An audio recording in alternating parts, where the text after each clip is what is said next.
Yeah, I don't ever remember feeling like this. But I'm out here in these YouTube streets.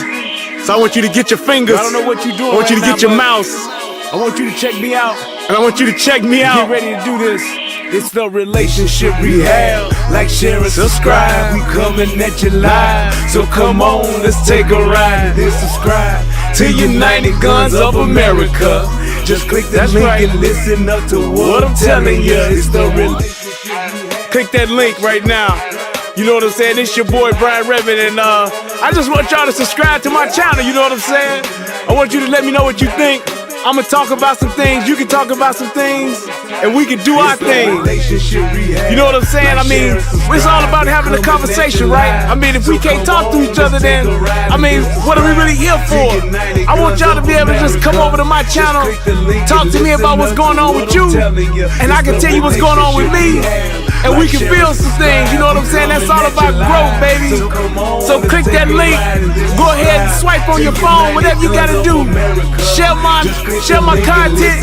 It's just get me out here, baby. Cause we just talking, you know what I'm saying? It's like, I like doing what I'm doing because it's about the people. It's about us having a conversation with each other.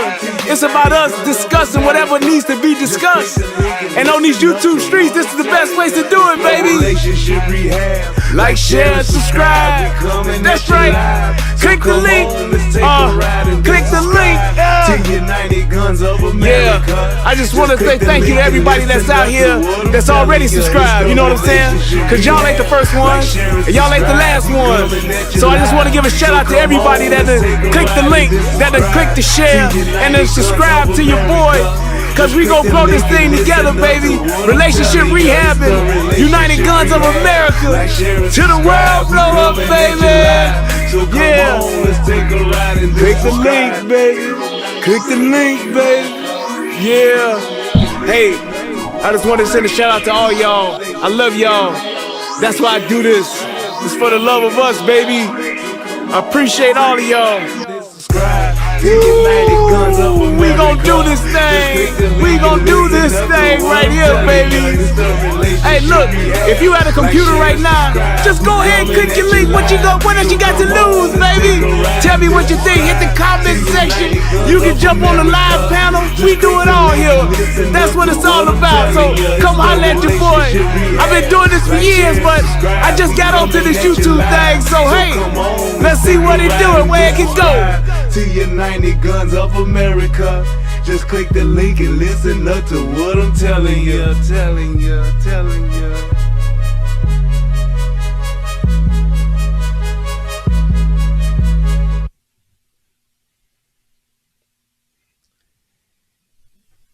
It's 1 o'clock in the morning, and yes, I am live, and it's about to go down. I am your host, Brian Redmond, and this is the Relationship Rehab. And on tonight, we are going to be talking about Kamala Harris and Charlamagne God just a little bit. And I think the show will go a lot better if I can show my camera. There we go. What's going on, everybody? I'm excited to be here. I am ready to have a great show. And I'm glad that you all decided to join me tonight. It's late, but hey, it is now officially New Year's Eve. So happy New Year's Eve to everybody out here in the world. Please click that like button. Thank you to my mod who's always looking out for me. I love y'all so much. Y'all just take care of a brother, making sure that I pin my information up there. And I do want to say this. Y'all, please make sure you click the like button. And if this is your first time watching, click the subscribe button. We are going to get right on into the show. Well, actually, we're not. I want to talk about something real quick. But before I do, let me do my favorite part of the show, which is fair use. Federal law allows citizens to reproduce, distribute, or exhibit portions of copyrighted motion pictures, videotapes, or video discs under certain circumstances without authorization of the copyright holder. This is called fair use and is allowed for purposes of criticism, news reporting, teaching, and parody which doesn't infringe of copyright under 17 USC 107. Oh yeah, that was good. All right, so what I do want to talk about, I had the privilege to go see Spider-Man No Way Home. And I must say this. What Marvel has done with these, I want to say, what is it, 23 or 24 different movies? I think the Marvel series is up to 20, it's either 22 or 24 or something like that. Maybe more than that. What Marvel has done with these movies, even though they've had a few that were not so good, but it was definitely less than, I would say, it's less than 5 of the Marvel movies that was just trash. I haven't seen the Eternals yet. People say that was trash, but I'm just saying. All the other ones, I probably couldn't get over 5 that just were not good. I didn't like, let me see if I can count them. I did not like that damn second Thor. That was trash. That shit, I don't even know what the hell that movie was. Not Ragnarok, but the other one. Not the first one and not Ragnarok, but that other Thor, I don't know what the hell that was. I don't know what the hell it was about. I don't know why they even did it. When they were talking about the dark matter, whatever Thor that was, when they were talking about the dark matter, that was a trash movie and a waste of time. So that's one. The other one is, of course, one of the worst ones is Captain Marvel. Trash. Did not need to have that movie. It was trash. Didn't like it. Didn't like the actress in it. It was terrible. I didn't like it. The other movie that I did not like was old girl. Not Scarlet Witch, but the other one that old girl is in now. Hey, shout out to my man Ryan Coleman. Love your show. Thank you, man. I appreciate it. What's the one with old girl in it? With the chick that do the hair whip, has no powers and seems to have never died. It took the goddamn soul stone to kill her ass. Black Widow. Thank you, King Ramon. Black Widow's another one. Trash. And if people say that Eternals was trash too, so we'll count that as 4. And I'm trying to think, were there any other ones? I think one of the Iron Men was bad. I think one of the Iron Men wasn't that good. But all of the rest of those Marvel movies, I enjoyed them to some degree. I really did. But those 4, I can definitely say, were trash movies. I hated them. I will never watch them again under any circumstances. I'm not watching. Well, I haven't seen Eternals yet, but those other 3, I'm never watching again. I matter of fact, I might even delete them off my media server so I don't ever have to watch them again. But that's neither here nor there. But what they did with Spider-Man, and I mean, this motherfucker, Kevin Feige, what he has done for Marvel and with this series, he has, in my book, gotten up to the upper echelon of directors. Yeah, everybody said that Eternal sucked. He's gotten up to the upper echelon of directors. I'm talking, he's up there with Scorsese. He's up there with Lucas. He's up there with Spielberg. He's up there with Cameron, James Cameron. He is up there with the Ridley Scotts. He's up there with what's my man that does the Pulp Fiction and all of them. He's up there with him now, with them. He has reached that Mount Rushmore of directors. I'm putting that man up there. I'm just saying, I like Shang-Chi. Even though people said it was a flop or whatever, I liked it. I like Shang-Chi. I definitely like Shang-Chi. But Kevin Feige and what he has done with this Marvel, he is, I'm telling you, he is up there with the Spielbergs. All of them. He's up there with them. He is up there with them. So I'm just saying, salute to that dude. He has just, man, what he's done with these movies and the way he's done it, he is Quentin Tarantino. Thank you, CJ Gunn. Quentin Tarantino, he's up there with them. I will now keep him in the upper echelon of directors in our society because I'm telling you, I'm very proud of him. and what he's done. But that was just really, really, really good to see in that movie. That damn the characters, the 3 Spider-Mans, the way that they did the multiverse. Because because I'm not really a comic book buff, so I don't really know the comic book. So a lot of these stories that I see and that I'm being told, that are being told to me, are and it completely new to me. But the way that they brought in and tied in the multiverse, the way that they brought in the Spider-Mans, and I mean, it was just so, it was truly a work of art. It truly was. It was a work of art, the way that they did this movie. I was just highly impressed with it. And my man, the dude who did, I don't know why I'm drawing a blank on these actors' names, William Dafoe. What William Dafoe did as the Goblin, let me tell you something. Can't nobody, and I mean, if anybody tell me that somebody else later on down the line is playing Green Goblin, I already don't like him. You could tell me Tom Cruise is playing Green Goblin. I don't like it. You could tell me that any top-notch actor could be playing Green Goblin, and I don't like it. What William Dafoe did with Green Goblin, he did a great job, and I mean a great job back in like 2002 when he played the Goblin. What he did with that Goblin today at 67 years old, and he did all his stunts,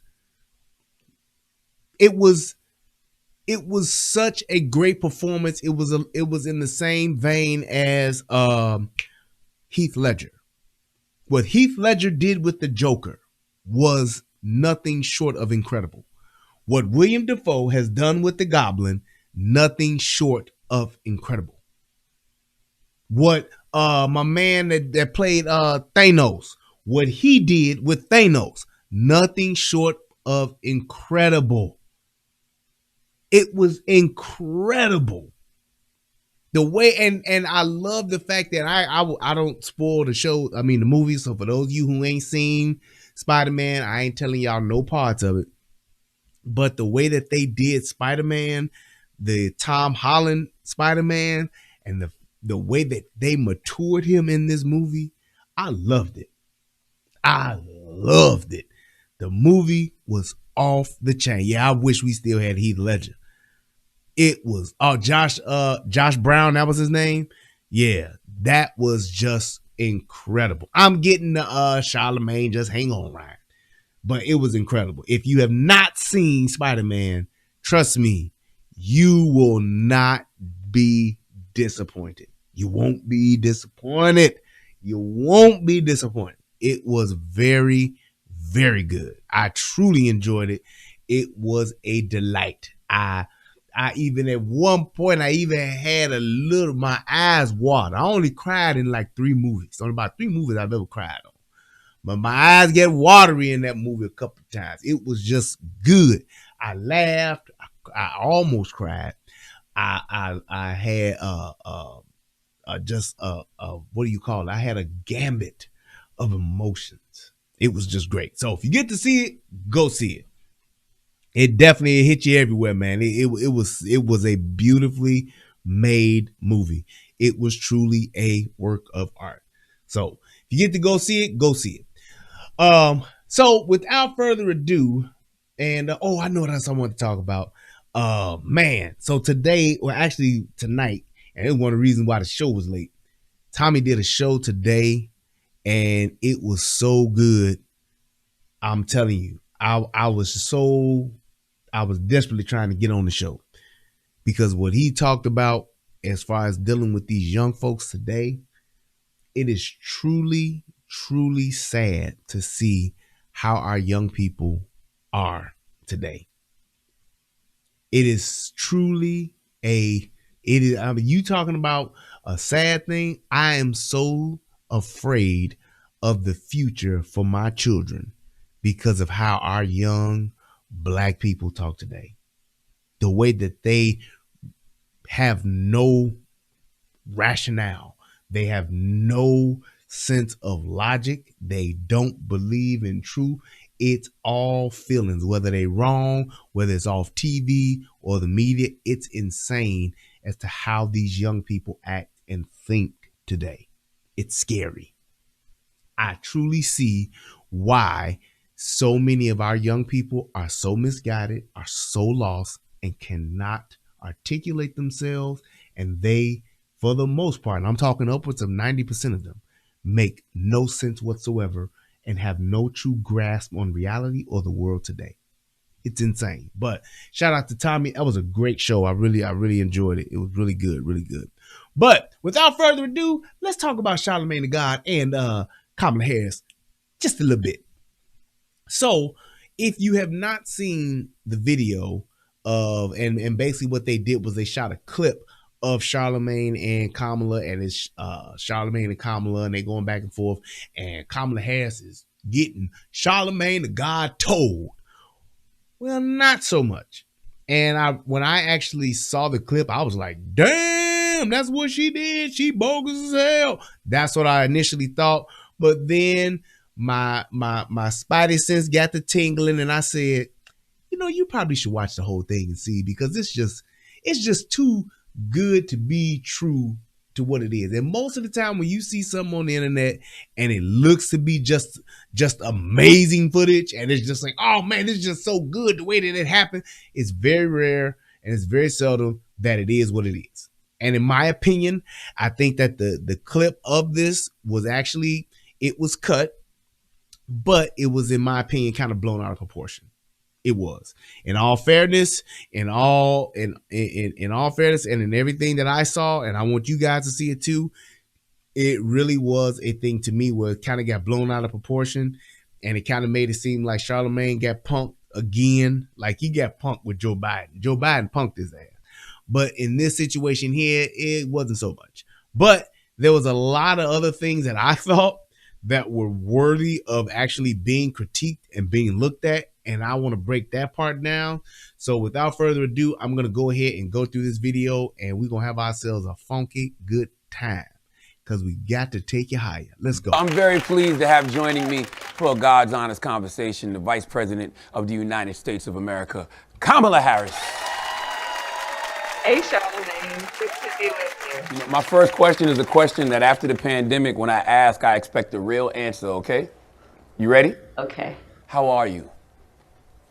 How are you? Thank you for that. And I know you really mean it. I am well. I am well. I am blessed. You know, there is a lot of good that we can and have done, and I feel energized about continuing to get the work done. So thank you, and my family as well, and that's all I could hope for. So thank you for asking. Let's talk about some of that work, because, you know, it's people like me that were motivated to vote for you, and we feel as if you've disappeared. If not disappeared, been... Okay, I got to say it. To those of you who have voted, who had voted or did vote for Kamala Harris, and this is why I don't, this is one of the issues that I have. Can somebody please, and if you're watching this on the replay, or if you're watching it with me live right now, please feel free to put into the chat right now, live, or in the comment section if you're watching this, you know, after, you know, on the replay. What did Kamala Harris say, or what did she do that motivated you to vote for her? I would love to hear it, because in my opinion, out of all of the other female candidates for vice president, I thought personally she was the worst. I thought she was the worst. But is there something that because I could have missed it. Is there something that I could have missed that really made it to where you wanted to vote for her? What was it that she said? What was it that she did? What was it that she promised? What was her point of view? I would love to know what made her such a unique candidate to where you wanted to vote for her, for those of you that did. Or did you just vote for her because she was a part of the ticket that was on the opposing team? That's all I could see. Because throughout her campaign, when she was campaigning for president, I didn't see it. I didn't see anything that she had to offer that was really like, oh, wow, well, she's like this. Oh, wow, well, she's trying to do that. Oh, wow, well, here's what her point of view is. Everything that she said, either somebody else had already said it, or it was something that was totally not relevant. Or it was something that couldn't be done. I don't remember, and this is him saying, I was motivated to vote for you. You were one of the first people I was motivated. Why? Why?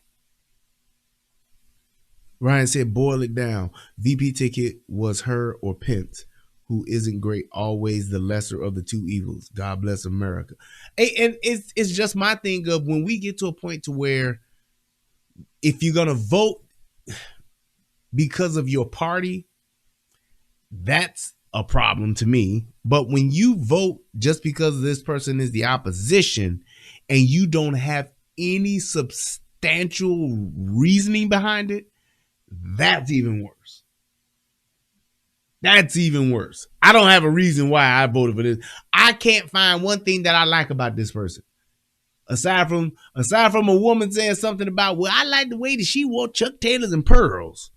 That was probably the only unique thing about her that stood out. Just saying. Just saying. And if you said it, I would even accept the fact if you said I voted for her because she was a black woman. Well, great, but she's not. She's not. I'm sorry. So I mean, so at what point you could even say I voted for Obama because he was half black. Okay, I get it. I get it. That's what it is. Fine, I get it. But at least Obama had an agenda. He was extremely, and I mean extremely well spoken. He is probably one of the best politicians I've ever seen when it comes to being able to articulate himself, his speaking points, his charisma, his ability to captivate an audience.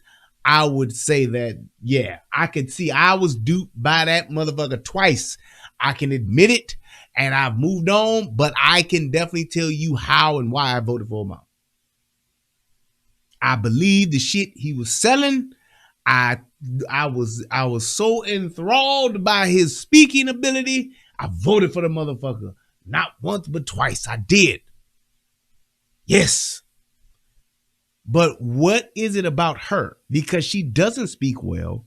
She doesn't have that charisma to where she seems to be one of the most disingenuous people when she's speaking. I don't believe anything she says. She comes off as 100% just fake. There's nothing authentic about her. It just isn't. But let's go. Silence. Is that the case? Not at all. I mean, even this week, there were two things that actually more than that I'm extremely proud of that has been the product of months and months of work. One, something you and I have discussed before, the issue of maternal health. Mm-hmm.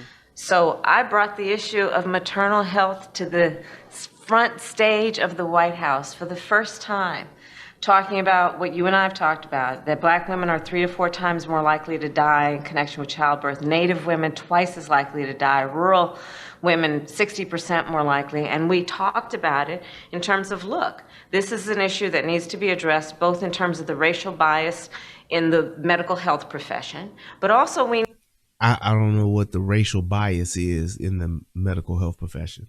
I will say this, that if there are more black women that are dying from childbirth, I would understand that. I would believe that.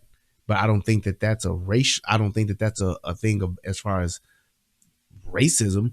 I believe it's a thing of, we are the most unhealthiest in our country. Black folks don't give two shits about physical or mental health. We do nothing preventative about mental health. We don't go to the psychiatrist. We don't go to the doctor and get general checkups. The one time that a black person usually, especially from the hood, goes to the doctor is when they have fallen out, passed out, got sick, can't go to work no more, and they just don't know what the hell is wrong with them. Then they go. Another thing is that if you go back and don't take my word for this, please don't, because I actually went back and I looked this up my damn self.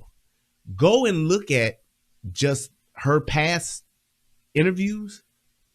She literally says the same exact shit. If you Google her, I mean, not Google her, but if you go back on YouTube and look at, just type in her name, she talks about the same talking points she about to talk about right now.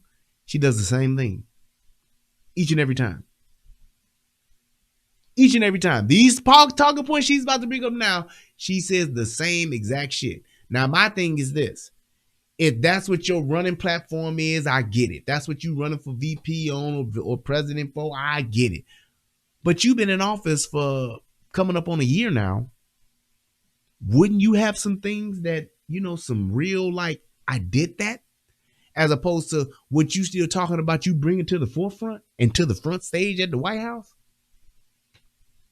Do you think that there are more pressing things going on with our people and our country than just these things she's going to mention now? Just watch. We need to address it in terms of the fact that after a woman gives birth to another human being, it's not right to say she's only going to get 60 days of coverage through Medicaid for what she might need in terms of postpartum treatment, whether it be depression or just exams. So we're saying let's extend it for a year. Dealing with an issue that uniquely affects Black women, fibroids. We don't talk about this stuff publicly, but Black women know that it is a real issue in terms of their health and their life. So we're bringing that to the public stage, and this has been the product of work I've been doing for many years, even before I got to the White House, but bringing it to the stage. So you've been working on this since before. I get it. I'm not hating on her because that's what she's saying. All I'm saying is, where are the actual, we did that? Where are the actuals, it's done? She still talking. She said she's been doing this since before she was vice president. Where is the, we have this now?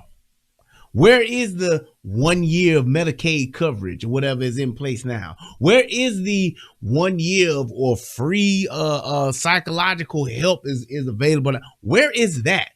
There are literally no wins that she has. None. None whatsoever. She can't just say, okay, here's something I've been working on since I was a district attorney, such and such, and now being here in the White House, I was actually able to push this through. I was actually able to get this done. I was actually now be able, she has none of that. None of that.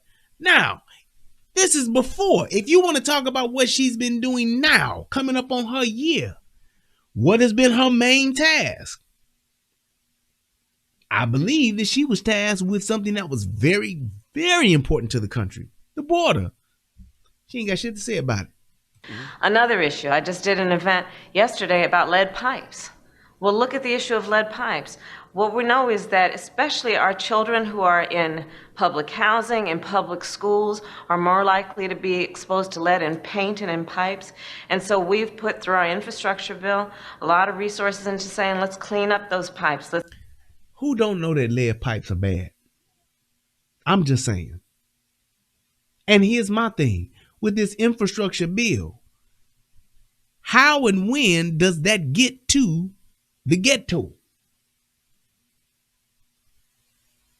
How and when does that get there? When does that actually, when do you actually, why wouldn't this person be able to say, with this bill, we'll have lead pipes out of all of our public buildings by year 2023? They just talking about, oh yeah, we're gonna get these pipes, the lead pipes, y'all know that's been a problem for. How about let's fix the Michigan water? The Flint, Michigan water. How about that? How about here's what we've done for Flint, because you know that is ain't no other place in this country got as bad of a water problem than Flint, Michigan. Why wouldn't that be something that she would say, yeah, I know we trying to do this for all these schools, but we have a huge cluster of people, not just people, but Black people that are suffering from poor water conditions that are equivalent to a third world country. We fixed that.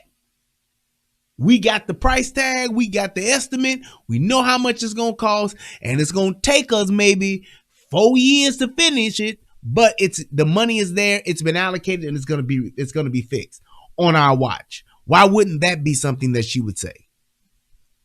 Because they're actually not doing anything. They are literally just setting up funds to be dispersed to whoever for whatever, and they just say, yeah, we're going to get this here done. Well, where's the oversight and the follow-through on this? That's all I'm saying. And I'm not saying that she's supposed to go to Flint, Michigan and watch over. I'm not saying that. I'm not that naive. I'm not going to say that. But let me give you an example. Like, there was a politician who wanted, and this was a while ago, but there was a politician who wanted to build a wall.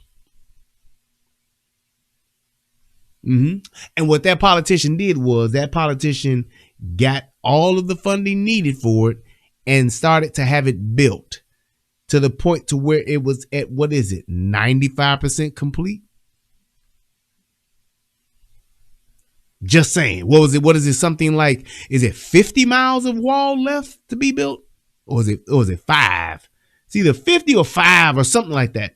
But whatever the case may be, over 90-something% or 95% of the wall is finished.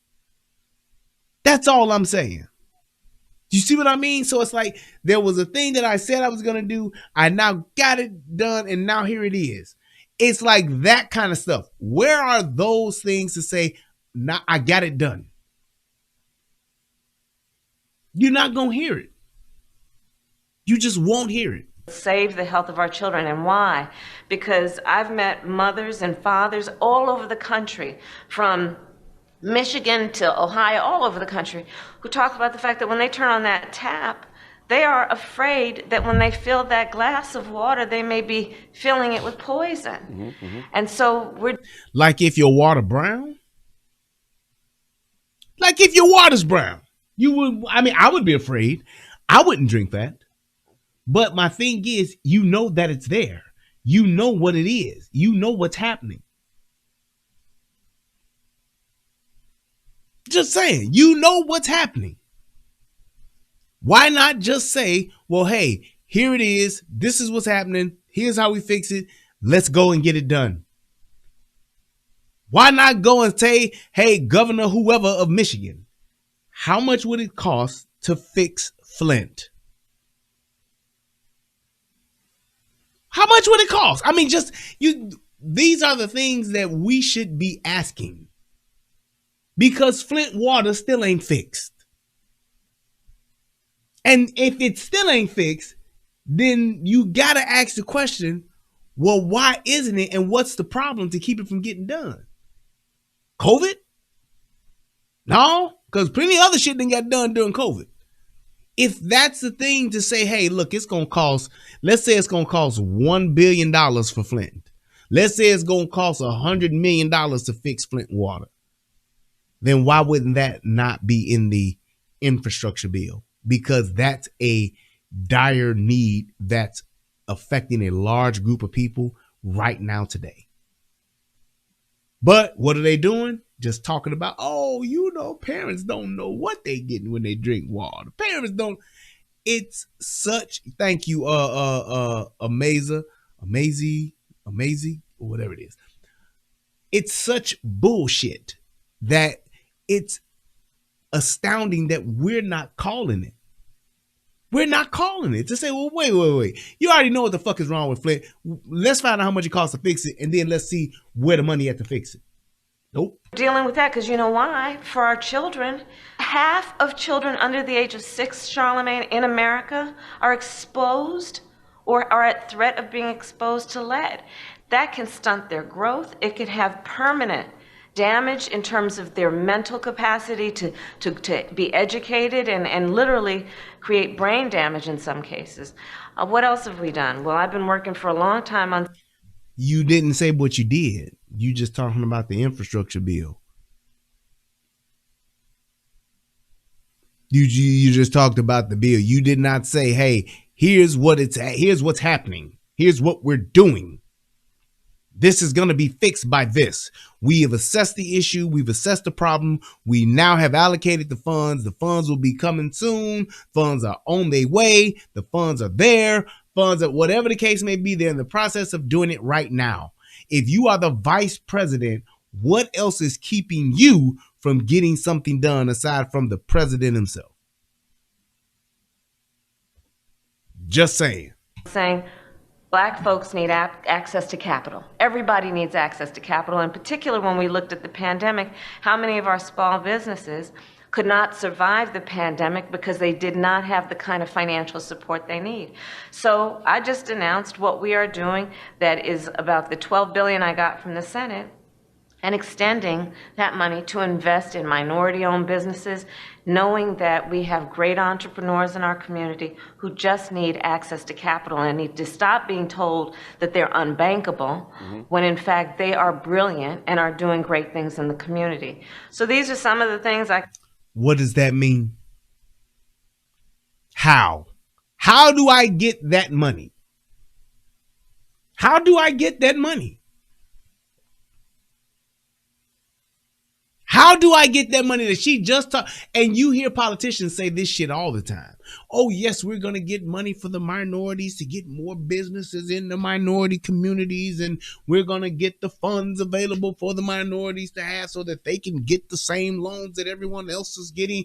They need capital. They need investments. And they need the banks to say yes. And that's what we're doing. Where is the money for that?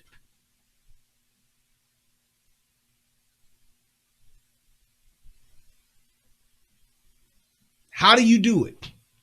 If these black businesses, these minority businesses should go to our website and they should be able to apply for this loan like they did for the PPP loan. That wasn't about SBA loans. What took care of that in 2020? That wasn't just to help black business. That was for the pandemic. That was to keep businesses afloat for the pandemic. But if she's talking about investing, that means that I can go and grow. I can go to these financial institutions and actually get in funds that are allocated for minority business specifically to get backing. Where and how do I do that? But we just say it because it sounds good. It sounds good. Amanda said people have stolen over $100 billion in COVID relief funds. You know what? You right. And it's more than that because even the fucking politicians stole trillions. If people steal billions, then that means that there were trillions on the table. Trillions. That's just what it is. Just saying. I could go on. I mean, one of the other issues that I care deeply about is what we have got to do in terms of public transit. I've been working on the infrastructure law that we now have. You know, black folks as commuters, as workers, are 4 times more likely than other workers to go to work on the bus or on the train, on public transit, and we need to improve that. Again, I've been talking with folks around the country. I know personally from having, been a bus rider, that when, bitch? When? Just tell me, when do y'all think the last time that this bitch was a public transportation rider? Just tell me when. You see the type of shit that gets said? Misuse of federal funds, government accountability claim. Do you see what the kind of shit that she says and people don't say nothing about it? Like, really? When was the last time you rode public transit? You was a rider. Not saying you hopped on a bus as for a fucking publicity stunt, but where you actually had to ride the bus, or the train or some shit like that. You had to ride public transportation to get back and forth to work. Tell me when. Tell me when. I just don't know. She's literally she says these types of things, and people don't even have the wherewithal to say, come on now. That's just like Michael Jordan saying, yeah, I remember when I used to have to ride the bus, to go to practice and stuff. Motherfuckers gonna be like, Mike, if you don't get the fuck out of our face, nigga, when? Since you been in the league, you done had a car. Since she been in politics, she's had a car. She ain't been riding no public transportation to work. She don't know what the hell that is. Even when she was running around laying up with Willie, she wasn't riding public transportation. Willie wasn't going to have one of his bitches or one of his hoes riding around on no goddamn bus or on no train. Willie was Ubering his bitches around. He was catching taxis back in the 80s. It's like, come on, man. And we just buy it. What you see is that in underserved communities, folks are more likely to have to transfer to get to work because there aren't adequate bus lines coming into their community. I know that when you are 5 minutes or even 2 minutes late to catch the bus, in certain communities, you might have to wait a whole hour for the next one to come through, which means you're an hour late for work and may be looking at a pay dock or maybe even losing your jobs. First of all, niggas, stop being late. Second of all, wouldn't you want to get your own people vehicles instead of getting them more buses to take? I mean, if I really cared about my people, I would want my people to be able to afford vehicles as opposed to being able to have access to more buses. Because here's the thing. What if I'm working third shift? What bus runs at 3 a.m? Why would you want to get more people more buses? Why? I'm going to get y'all some more buses to have so that y'all can get to work on time. So if you miss a bus, you only be 15 minutes late instead of an hour late. How about, nigga, get your ass up so you can be on time and get yourself a good enough job so you can buy your own car. Then you ain't got to worry about that. And you can get yourself, if you get a good enough job, you can get yourself an electric vehicle to where you ain't using or you ain't hurting the ozone. Just saying. Why would we want to steal? That's just like I said, I'm going to make sure that there are enough cows to keep making enough milk so we can have this government cheese. What? Why would you want your people to be in a situation where they have access to more buses as opposed to having their own vehicle?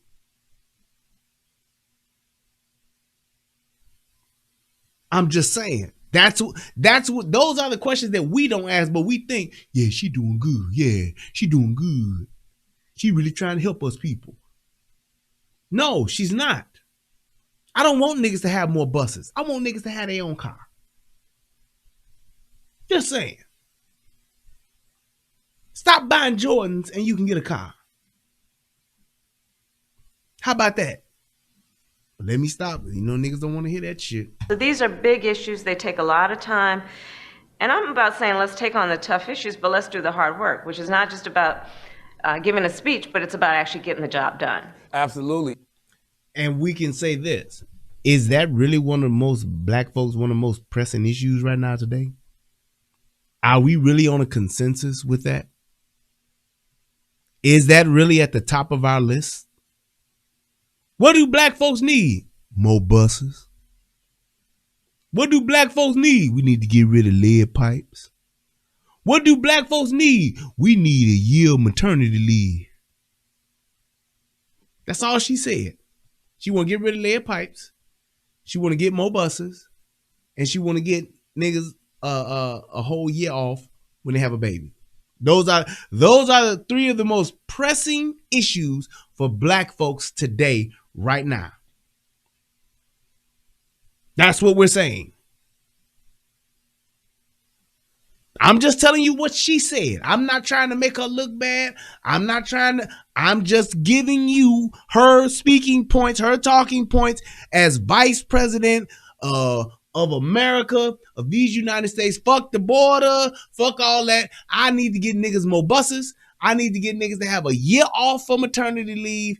and I need to get these lead pipes away from these niggas. You know, you get a lot of criticism. You know, more criticism than any VP I've seen in recent memory. But there's nothing you've done on your worst day as VP that compares to, you know, Mike Pence's worst day as VP. But you seem to get crucified for every little thing in the media. Why do you think that is? Well, I appreciate you asking the question, but let me just tell you something. My focus is going to, I can't tell you how many places from Chicago to Charlotte to Detroit where fathers and mothers bring their little girls and little boys up to me and they say, I want to meet Kamala Harris. And then the parent shows me on their phone a picture of their child watching the TV when I was sworn in, right? That's what I focus on in terms of my motivation and my inspiration and verification of the importance of being here. Motivation and verification. She didn't even answer the question.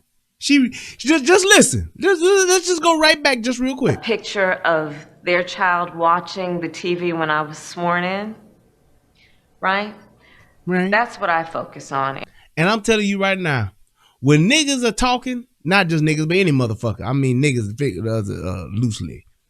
When motherfucker is talking to you and they saying right, they full of shit. I'm telling you that right now. Anytime you hear a nigga talking and they trying to tell you something or they're explaining something or they're giving you some type of point of view and they always saying right. So, you know, I'm from Chicago, right? And me being from Chicago, you know, I grew up in the hood, right? So, and just being in the hood, you know, I've seen a lot of things, right? Motherfuckers that talk like that are full of shit. I'm telling you that right now. Anybody that talks to me or is explaining some shit to me or telling me some shit and they using that word right like that, I always know that they full of shit. You're literally trying to get me to buy into what you're saying just because you're saying it, as opposed to actually making a point and giving me the facts and being truthful and genuine about what you're saying. You're trying to finesse me. Motherfuckers that say right all the time while they talking and nodding their head, they're trying to finesse your ass. Because she literally did not even come close to answering this nigga's question. He said, why do you feel as though, because I see, and I'm going to tell you this, in Charlamagne's defense, she's right. He's right. She is one of the most, if not possibly the most, highly critiqued vice presidents of all time.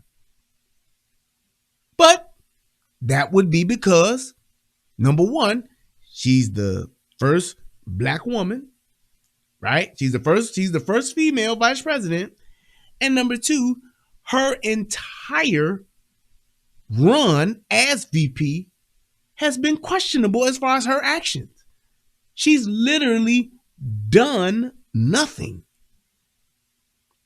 But a bunch of, you know who she reminds me of as far as when she's talking? She talks a lot like Psaki, the White House secretary. I mean, not secretary, but the press secretary.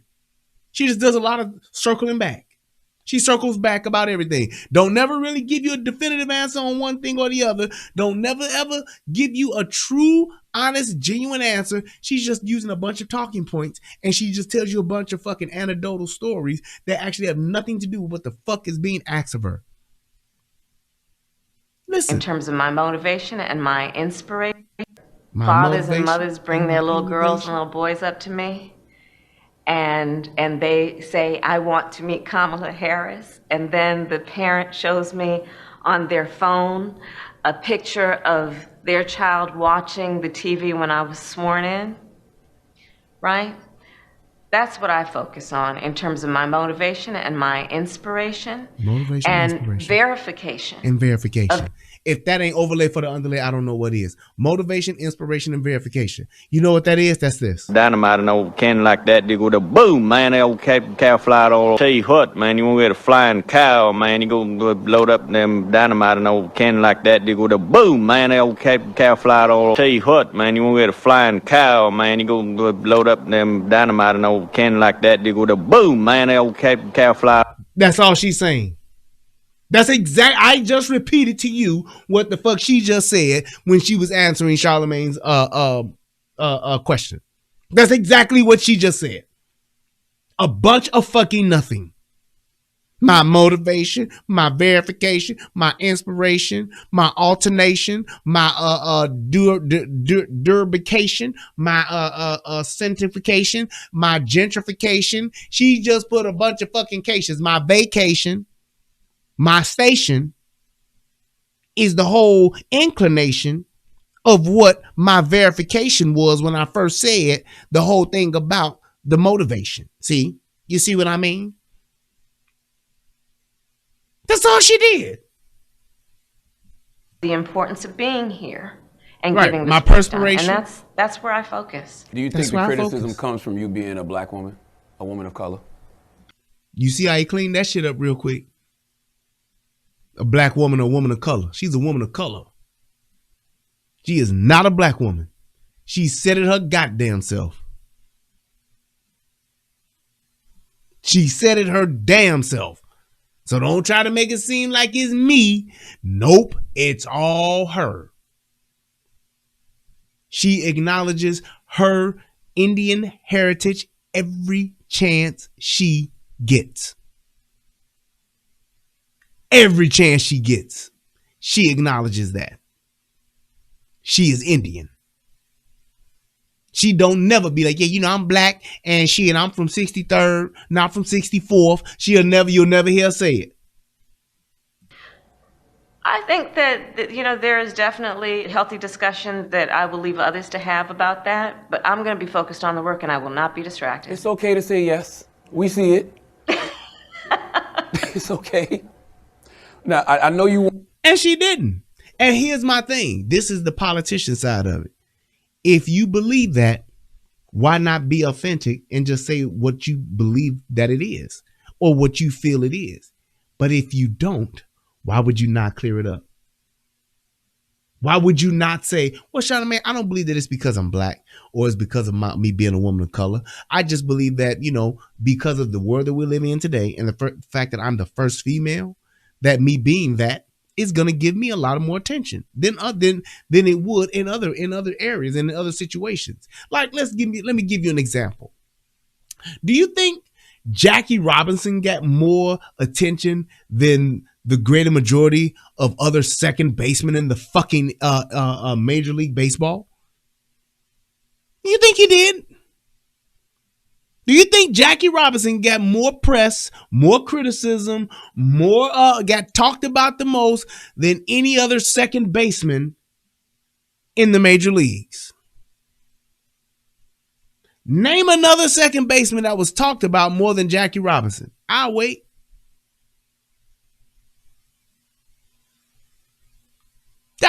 Just let me know. Do you think that Satchel Paige got talked about a little bit more being the first black pitcher in Major League Baseball? Or was one of the first? Do you think he got a little more attention than others? Got talked about a little bit more? It's because you are the first of your kind. And the fact that you are the first of your kind, you're going to get grilled more. You're going to get critiqued more. You're going to have more of a, I guess you're going to have more attention than the normal people would. And yes, some of it could be because you're a person of color. Right. Do you think Hank Aaron got a little bit more attention because of him being in the, like, it's expected? Do you think, right? You think Vanilla Ice got a little bit more attention? Being like the first white rapper to go like platinum? Do you think?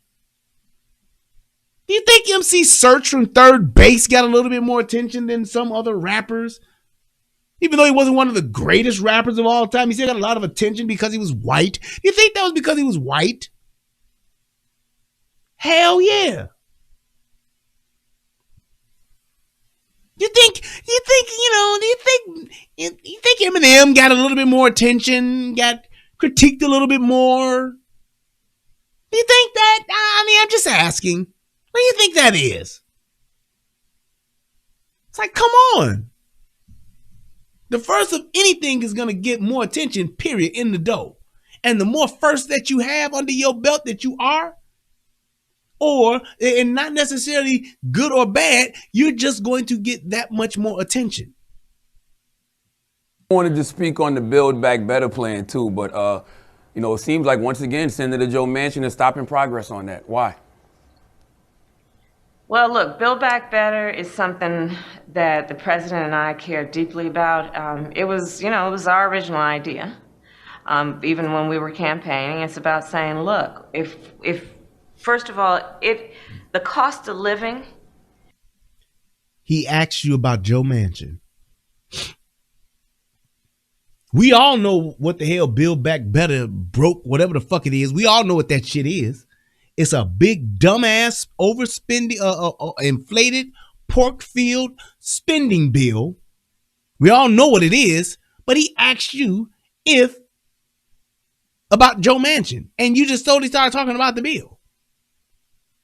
Listen. Senator Joe Manchin is stopping progress on that. Why? He asked the Build Back Better bill and the fact that Joe Manchin is stopping progress on that. Why? That's what he said, was why. Now, you have no political, I'm still running, I got to get elected. You the motherfucking man or the woman. Go ahead and answer. Well, here's what it is. Joe Manchin is a hoe ass nigga.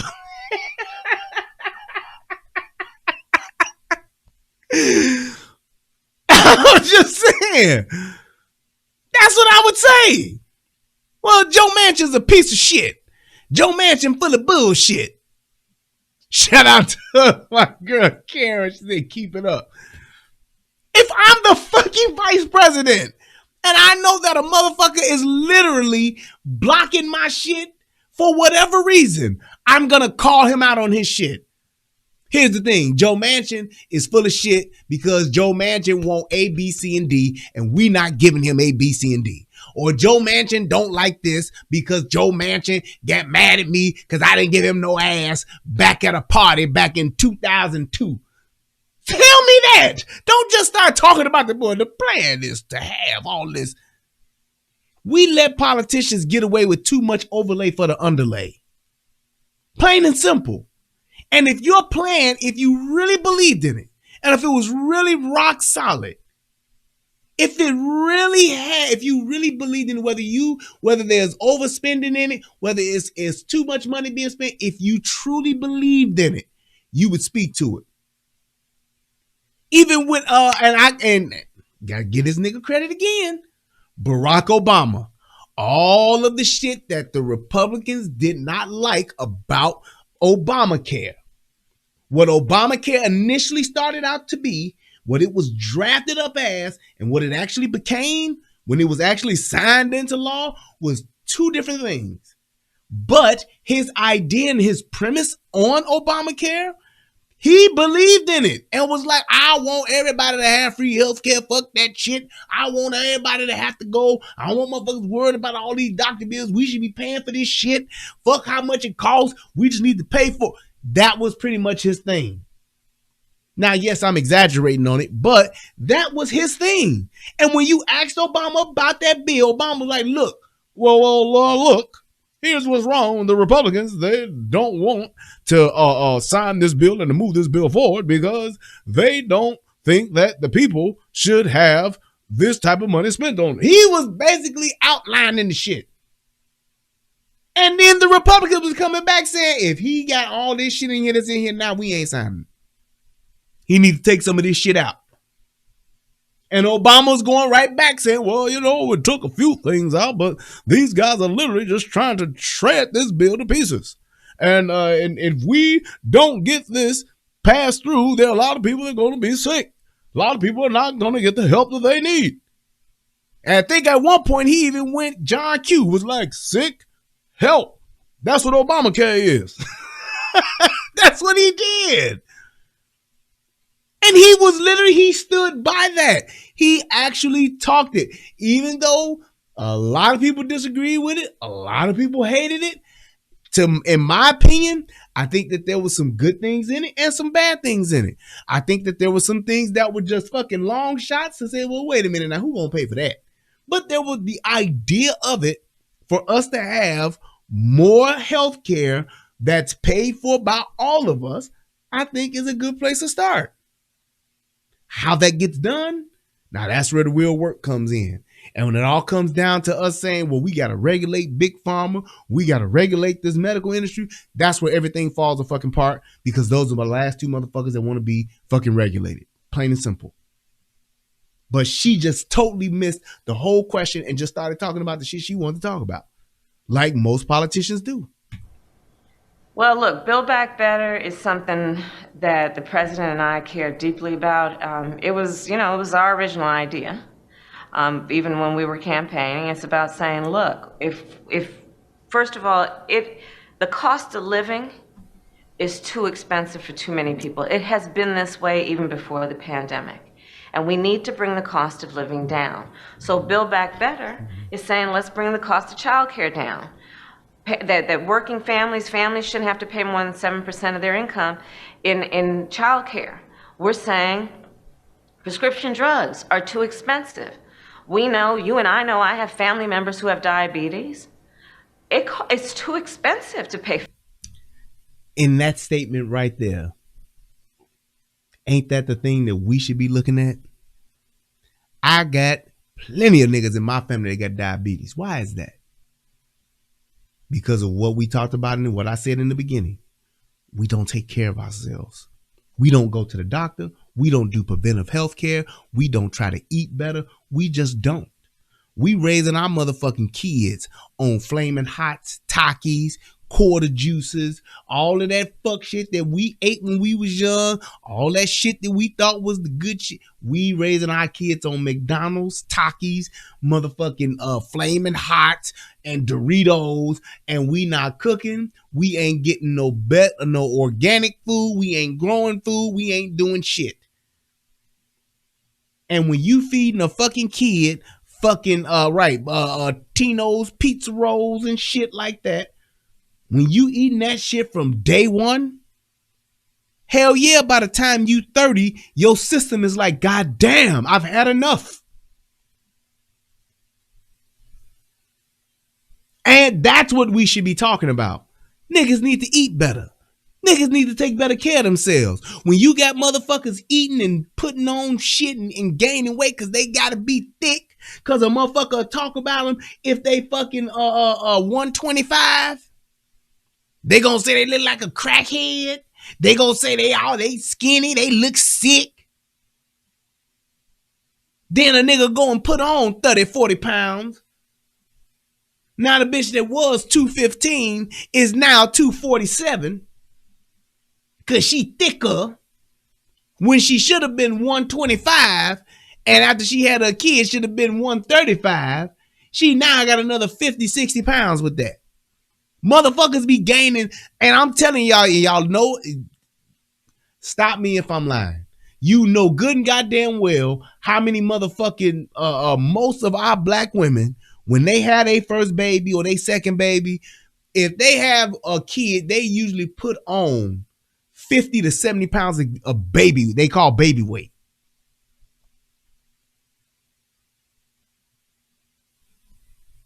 Tell me if I'm lying. When they had that first kid, they put on about 50 to 70 pounds of what they call baby weight when it's not. Baby weight may be 20 pounds, 30 pounds. We putting on 50 to 70. 50 to 70. The skinniest of us in the hood will be a chick can get pregnant and be 105. She had that baby, and that baby won. She still, I promise you, she gonna be 140. She gonna be at least 140, and that's if she young. Right? We eating fucking Lunchables, Crunch Berries, Hot Pockets, Pizza Puffs. Come on now. I just came from Chicago. I'm just telling you what it is, what we eating. What do we eat, y'all? And I'm not saying just, oh, this is one time or, on the weekends. I'm talking day in, day out. Right. Ramen noodles. That's what we eat. That's literally fish nuggets.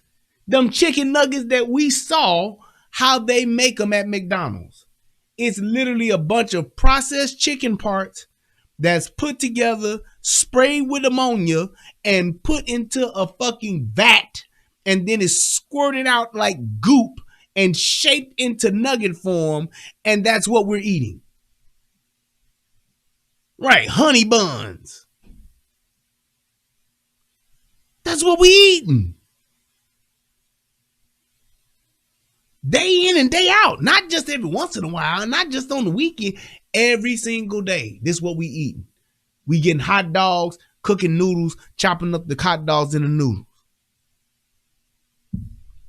And I'm talking about these are motherfuckers that's on aid. These are motherfuckers that's getting $4, $5, $6, $7, $8, $9, $10, $1,100 in food stamps every month. And still won't go and eat right. They get $800 in food stamps. They'll go buy $400 worth of junk food and then sell the other $400 in food stamps to get cash for them. Tell me if I'm lying. Just say you a lying motherfucker, B. Say, B, stop lying. If that ain't what it is. If that ain't what it is, if that ain't what's happening, tell me right now and stop me. You get $1,000 in food stamps. You go spend $300, buy noodles, buy motherfucking a bunch of fucking this sugar shit cereal, whatever. Buy a bunch of fucking chips, a bunch of juices, a bunch of pops. You'll buy some shrimp for yourself and some lobster for yourself. And then what do? You go sell the rest. When I go to Walmart, I see them motherfuckers with all that shit in their carts. And ain't none of that shit, have 75 to 80% of the shit ain't nowhere near good for them. Full of nothing but high fructose corn syrup shit. Right, Little Debbie snack cakes. It's all fucking junk food. For insulin, and insulin is the only thing that can save a diabetic's life. And so we're saying, bring down the cost so that folks wouldn't have to pay more than $35 a month for their insulin. We're talking about elder care. So many folks are raising their young children and taking care of their parents. And it is impossible to take care of their basic needs without having some assistance, and that means bringing the cost down so people can afford to live and satisfy their basic needs and their responsibilities. So we're going to keep pushing, and we're in extensive talks across the aisle with both folks in terms of Republicans and Democrats, but we're not going to give up on it at all. We're going to keep pushing. Got to keep on pushing. If you are the president, you are the vice president, wouldn't you have a little bit more of a plan mapped out to say, hey, here's what we got going. We have this in place and this in place and this in place. All we need to do is to get Congress, the Republicans, and House representatives, or get the state reps, whoever the fuck it is, to sign this, because this will take care of that. The funds in this bill have been allocated to do this, which would resolve this. All we need them to do is to just sign. That's my next point, ZYZ. Here's the thing. This inflation, that's their fault. Cost of living, that's their fault. You know how I know? So y'all won't say, no, that's bullshit, man. This is what Trump did. Nope. Know how I know? Look at where everybody moving from. The pandemic. Yep. Pandemic did hit. But where everybody moving from? We bouncing back. We building back better right now, right? Where's everybody moving from? The most taxed motherfucking states in the goddamn country that have the worst economies, that have the worst government infrastructure. Where are they moving from? All blue states.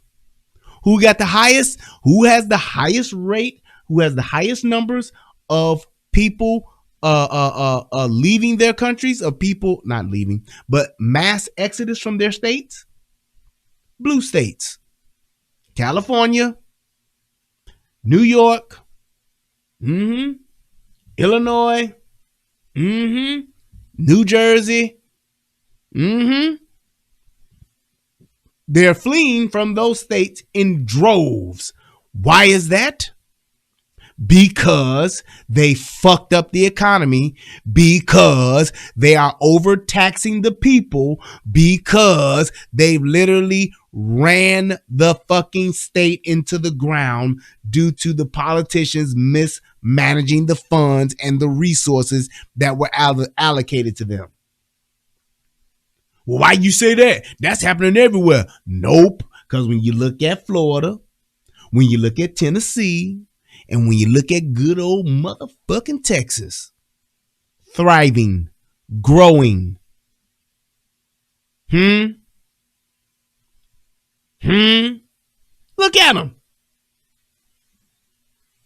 Everybody's going there. People were all moving to those places. And this is, and I know people can say, well, that was before the pandemic. I'm talking about after. This is after. Just this past year alone. Where's everybody moving to? Tennessee, Florida, Texas.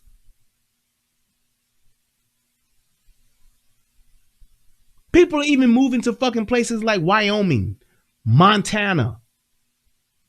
Anything to get out of a fucking blue state.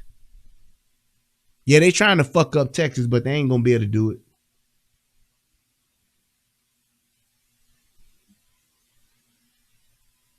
Just saying. That's what they're doing. Thank you, James. On my way there next. To even further bolster my point, look at the major corporations. Where are they moving to?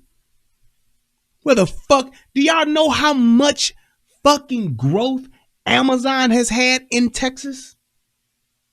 I don't even want to know what these other places are, but you've seen how big Amazon has grown over the past 2-3 years. Do you know how much shit, how many different factories, I mean, not factories, but warehouses and airports Amazon has put in Texas? They have increased their footprint substantially here. Tesla said, fuck y'all, I'm moving to Texas. Just saying. That lets you know who's fucking it up. It's those motherfuckers right there. But where's the pushback on Senator Joe Manchin? Why is he allowed to constantly hold? Oh, he did just realize that she didn't say shit about Joe Manchin. Y'all know she didn't. She said a motherfucking word about Joe Manchin. And he comes right back and he asks again. Watch. Hold up President Biden's agenda. I mean, look, here's the thing that is an important fact, which may sound technical, but it really is an important fact. We have, folks know we have the White House as Democrats, the House and the Senate.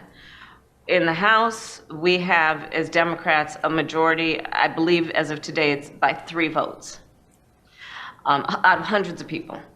In the Senate, where there are 100 senators, we are split 50-50 in terms of the Democrats or independents who caucus with the Democrats and the Republicans. And that makes me, as the president of the Senate, the tie vote.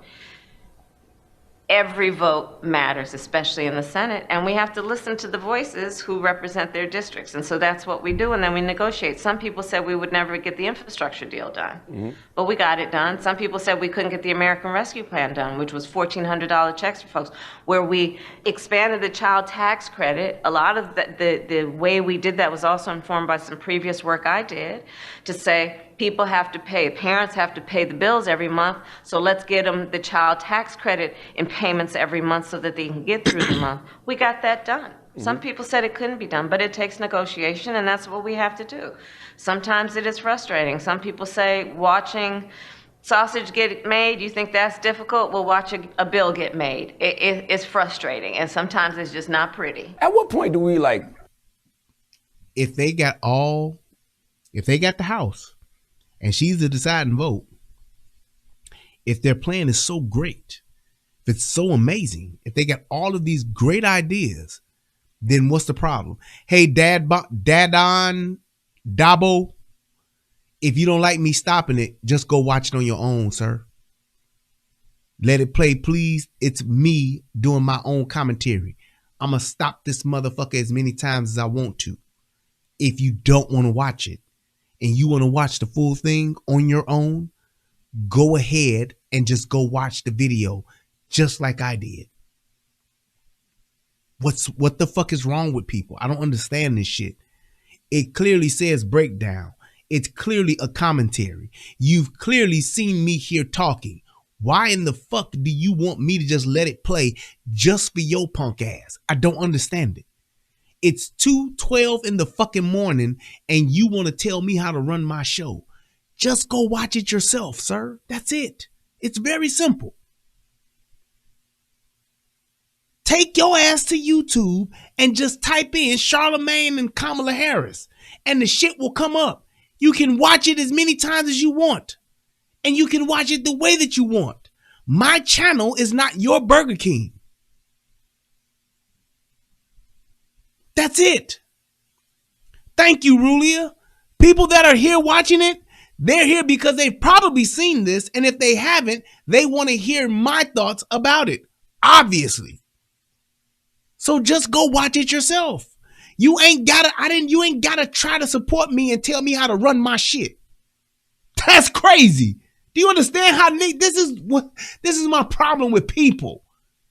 You gonna tell me I'm trying to support you, but damn.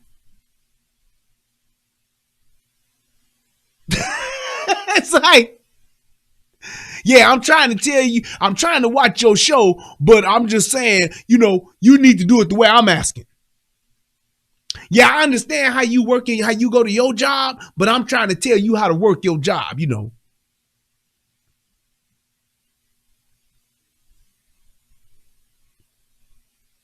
It's like if that ain't what you want, then hey man, I get it. It's okay. If you have a question, ask a question. Don't tell me how to fucking run my show. It's America, Jack. That's it. It's not hard. If there was something that you wanted to see or there's a question that you had to ask, then you ask it. But don't tell me how to do my shit, please. And if this is not to your liking, I don't need you to do me no favors, nigga. I don't. Don't do me no favors. Please don't. Just like how you came here unannounced, leave the same way.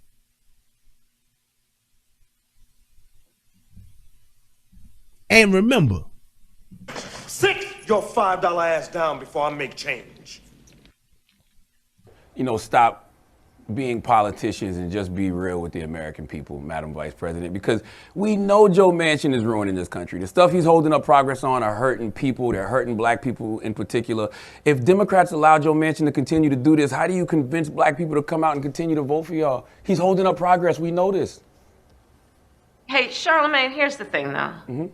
I think it's a mistake to try and think about this only through the lens of Democrats versus Democrats, when the fact is Republicans are consistently and unanimously standing in the way of progress. Very true.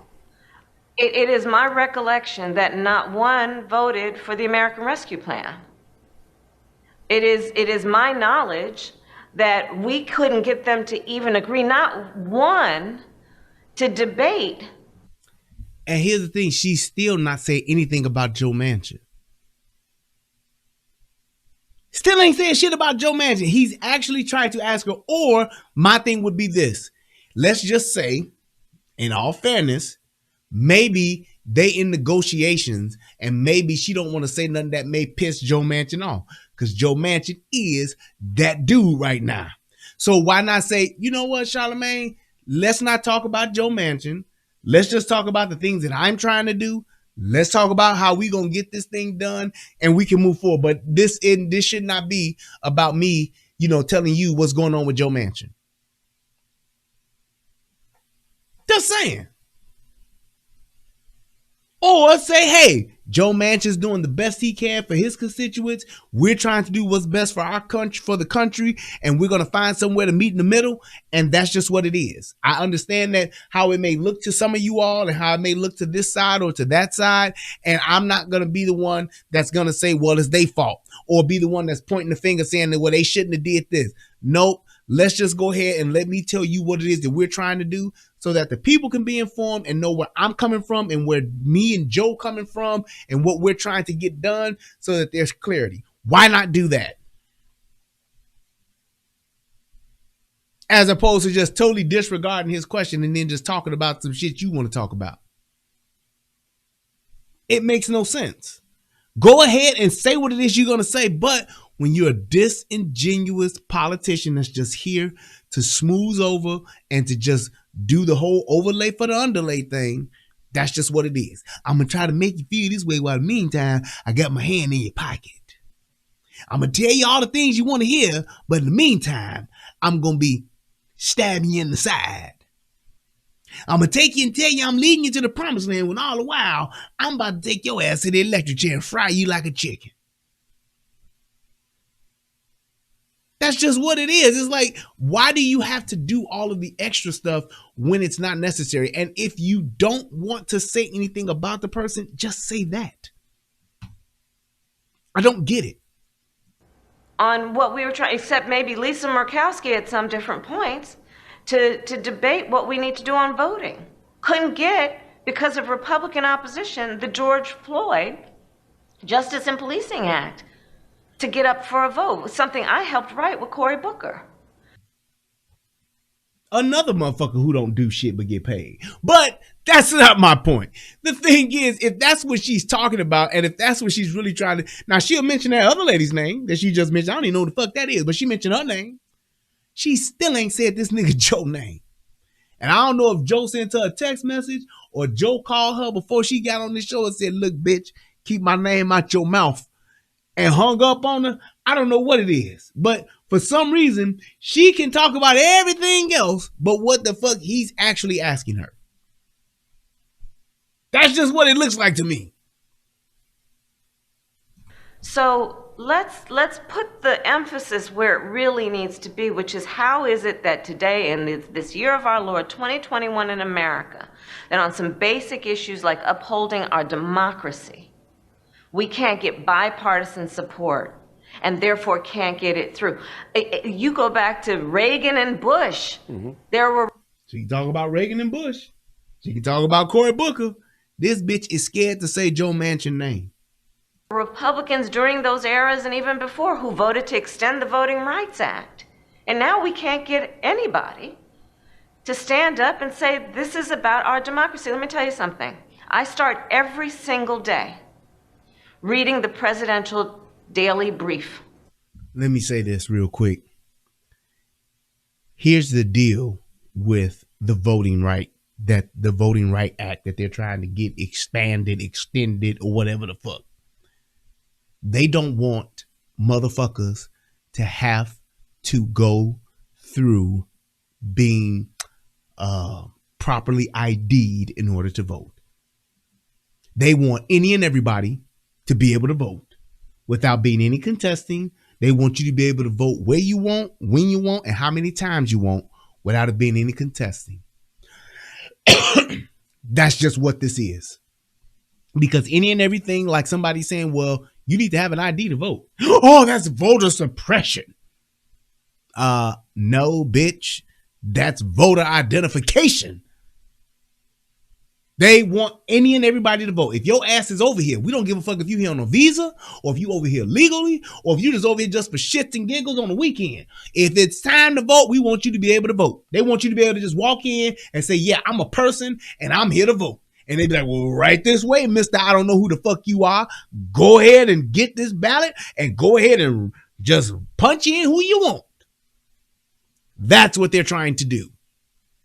They are so pissed off, and that's why they're calling it voter suppression when it's not. It's literally voter identification. They want any and everybody that's on this soil to be able to vote. And that's bullshit. And they're calling that voter suppression when somebody says, well, no, bitch, I don't even know this dude. I don't know if this motherfucker even belongs in this country or not. Why should he get to vote? Well, because he's here. The fuck? I can't just go over to Mexico and vote. I can't just go into Canada and vote. I can't take a plane and fly into Germany and go vote. Why should anybody just be able to walk over here and walk into a building and we just set them up with a fucking ballot? What the fuck kind of sense does that make? That makes no sense whatsoever. Anybody that's telling you today that they are talking about that voter suppression is real, they are full of shit. Black folks don't have ID. The fuck you mean black folks don't have ID? It's more broke niggas that got ID than most motherfucking people in the goddamn country. Why? Because broke niggas are on aid. And you can't get fucking aid without having an ID. You got to have a social security number and an ID. Every nigga I know got an ID and a fucking social security card that actually is on aid, on public assistance. Got it and has had it and ain't never had a problem getting it or keeping it. That's bullshit. Well, you have the elderly that can't. Man, please. If I'm an elderly motherfucker and I'm 78, 92, I should have ID. Just for identification purposes in case my crazy ass go get lost somewhere. I should have it. For safety reasons. These are the same 80. These old folks are the same motherfuckers that's going into these hospitals, that's going to these clinics. They got ID. It's bullshit. Called the PDB, often with the president in the Oval Office. What is in that is classified information about threats to our national security and hotspots around the world. I have had direct conversations with prime ministers and presidents and a king, some of whom I have had over to my home. And they are around the world saying, what's going on with you in the United States? What's going on with this voting situation? What's going on? Because right now we are debating whether democracies actually can survive. She don't even know what she's saying. Look at how she's speaking. Democracy can survive. All we're saying is we just want people that can vote to have proper identification to vote. Anybody that's against that is against democracy. What are you saying? Under what circumstance can somebody that is a legal citizen of the United States of America have ID and not vote? Aside from being a prisoner. If you register and you have ID, you should be able to vote. And you're a citizen. We just saying, let's have voter ID to make sure. Or is autocracy better, which is basically one person or one group telling everybody what they should do? This is what's at stake right now for America. You mean like politicians? You mean like the Democrats telling everybody what they should do? Like the Republicans, the one group telling everybody what they should do? Like you motherfuckers up on Capitol Hill in Washington, D.C. telling everybody what the fuck we should do? Like when you motherfuckers said everybody should shut down and everybody should wear masks and everybody should... Is that what the fuck you talking about? Oh, so the only motherfuckers that should be telling us what to do is just y'all. What? What kind of shit is that? Everybody else should nobody else be telling y'all what to do but us. Oh, okay.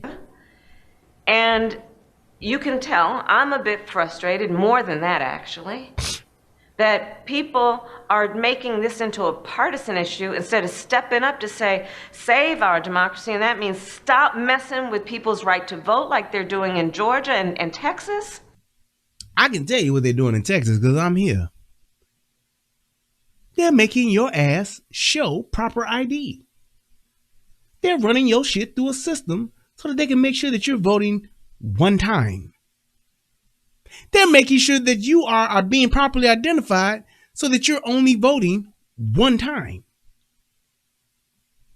They're making sure that who you say you are so that you only vote one time. How am I suppressing your vote? I'm literally trying to secure you as a voter and secure your vote. If I really want to secure the vote and I really want to know to make sure that you are voting for who you voted for and you alone, then why would I want to just send out a bunch of fucking random ballots and just count everyone that come in? What if I got 4 motherfuckers in my house and I get 4 ballots and 4 of the motherfuckers, 3 of the people that's in my house are dead? Should I vote for them because I know who they are and I know their heart before they died? Well, that's what happens when you do mail-in ballots.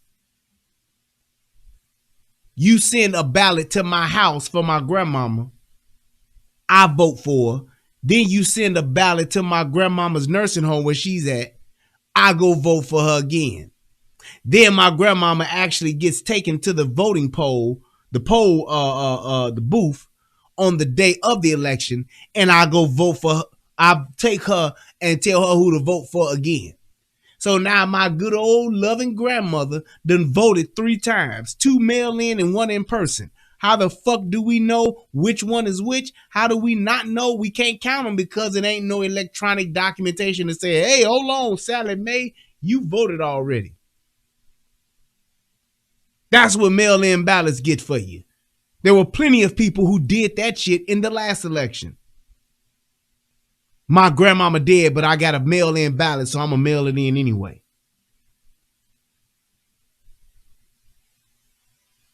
They sent the mail-in ballot to my grandmother's nursing home, so I'm going to fill that out for her. Oh, shit, they sent one to the house, too. I'm going to fill that out for her ass, too. And I'm going to do mine. My brother who got killed 2 weeks ago, they sent one to his house, too, to my house for him, too. I'm going to mail that in, too. So now that one household done voted for the same motherfucker 4 different times using all these good old-fashioned mail-in ballots so there won't be no voter suppression.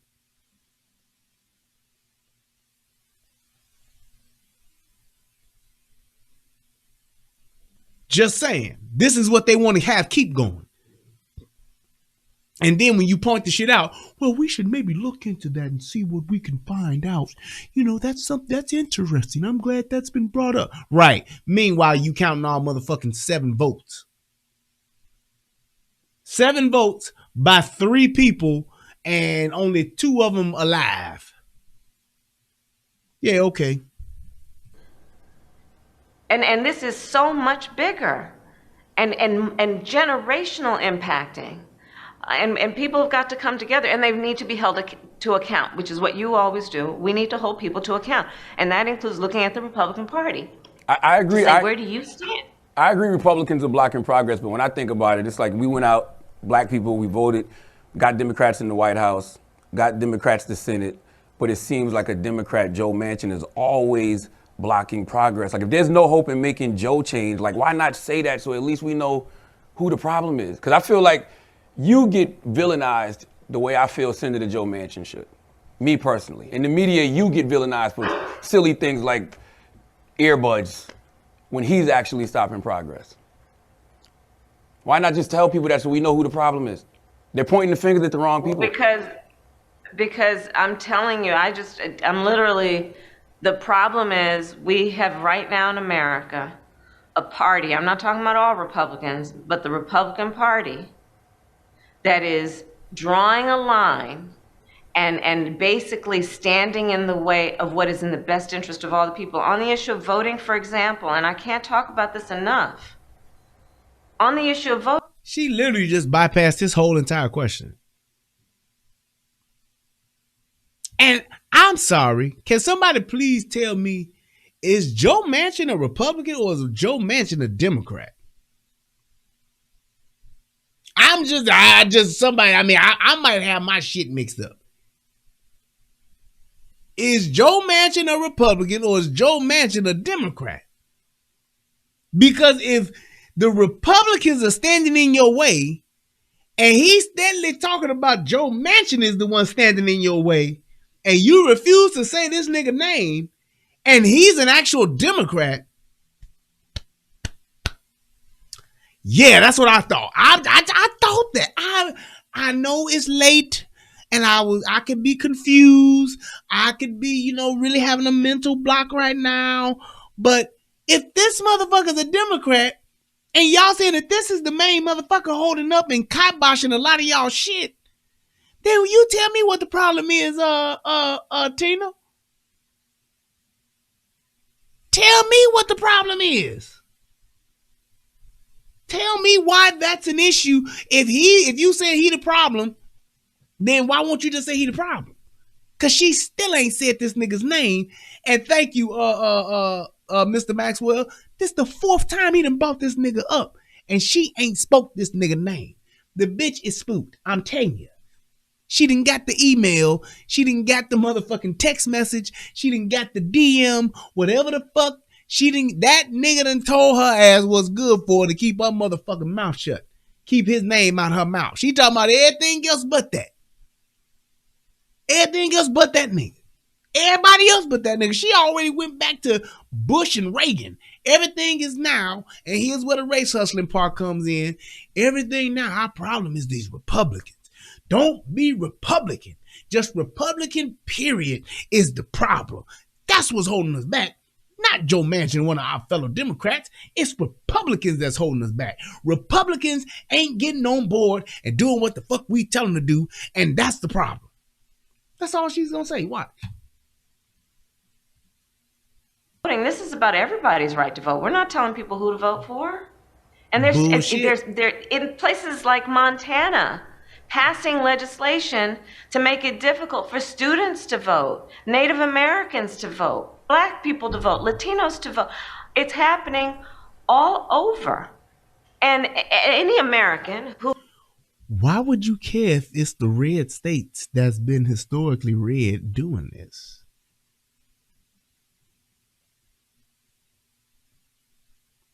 Why would you care?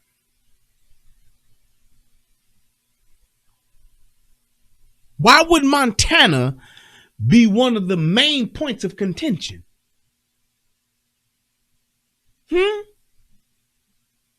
Why? I tell you why. Because that's where y'all want to pull y'all bullshit. That's why. That's exactly why. Y'all want to do that bullshit in all the states. Not just y'all own.